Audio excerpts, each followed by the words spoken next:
Hello, আসসালামু আলাইকুম। সবাই কেমন আছেন? কি অবস্থা? আমি আলহামদুলিল্লাহ ভালো আছি। সায়ান বসে আছে নামাজে যাওয়ার জন্য। আজকে দিনটা শুক্রবার, তার বাবার সাথে নামাজে যাবে। এই তো বাবার ছেলেকে নামাজে পাঠিয়ে দিয়ে আমি রান্নাঘরে চলে আসলাম। রান্না করছিলাম আজকে অনেক কিছু। প্রথমে গরুর মাংস হাতে মেখে মেরিনেট করে নিচ্ছিলাম।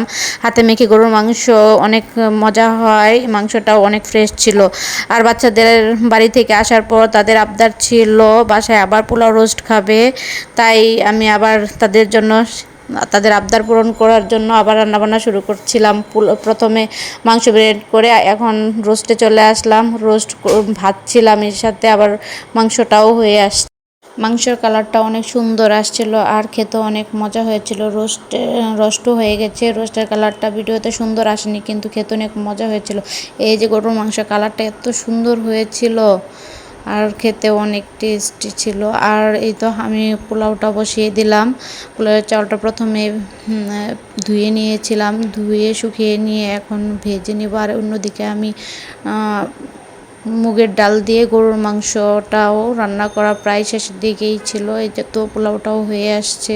পোলাওটাও এত মজা হয়েছিল, ঝরঝরেও হয়েছিল পোলাওটা, অনেক টেস্টিও হয়েছিল। পোলাওটা আমাদের ঘরে সবাই অনেক পছন্দ করে। এই তো ডালে একটু ঘি দিয়ে দিয়েছিলাম। ঘিটা রাইসার আব্বু অনেক বেশি পছন্দ করে সব কিছুতেই।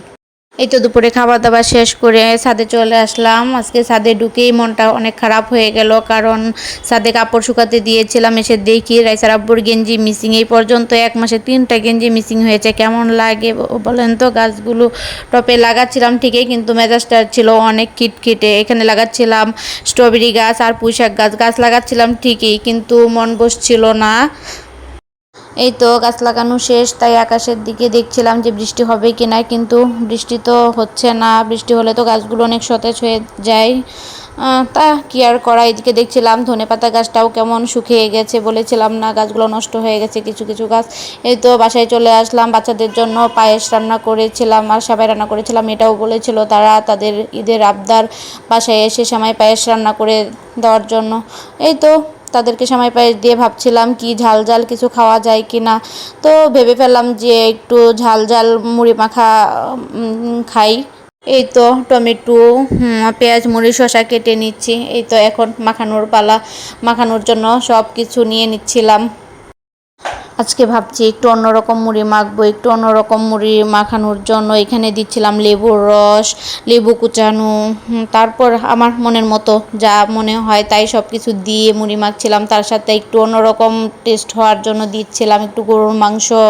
তো সব দিয়ে মুড়ি মাখা করলে তো অনেক মজাই হয়। তো আমার মনের মতোই হয়েছিল, অনেক টেস্ট হয়েছিল। সরিষার তেলটাও একটু বেশি করে দিচ্ছিলাম যেন অনেক টেস্ট হয়।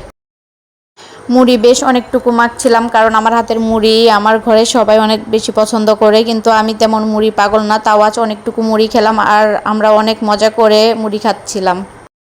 আর মাংস দেওয়াতে তো মুড়ির টেস্টটা অন্যরকম আসছিল। চাইলে আপনারা মুড়ি এইভাবে মেখে খেয়ে দেখতে পারেন, অবশ্যই ভালো লাগবে। আর যদি ভালো লাগে কমেন্ট করে অবশ্যই জানাবেন কেমন লাগলো। তো আপনারা কে মুড়ি পাগল অবশ্যই আমাকে কমেন্ট করে জানাবেন। তো এই তো ছিল আজকে আমার ছোট একটা ব্লগ। যদি ভালো লাগে তাহলে লাইক কমেন্ট করবেন। তো সবাই ভালো থাকবেন, সুস্থ থাকবেন, আমাকে অবশ্যই সাপোর্ট করবেন। আল্লাহ হাফেজ।